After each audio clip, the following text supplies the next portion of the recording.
الخبر اللي بعديه وخبر مضحك شويه.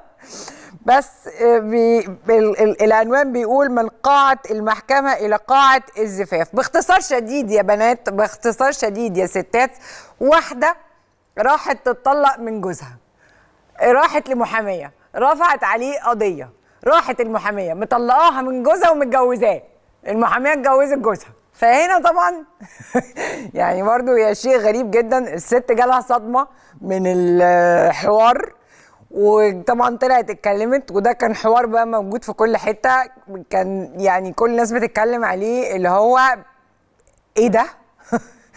يعني انا بقول لك بيعملني ومش عارفه ايه وايه وايه، وانتي كمحاميه جبتي الادله والبراهين انه راجل ما ينفعنيش وراجل مش كويس وطلقتيني منه ورحتي متجوزاه. فاللي هو ايه ده؟ وات از ذس؟ مش عارفين. بس يعني ده خبر كان موجود في كل حته، كان حاجه غريبه جدا.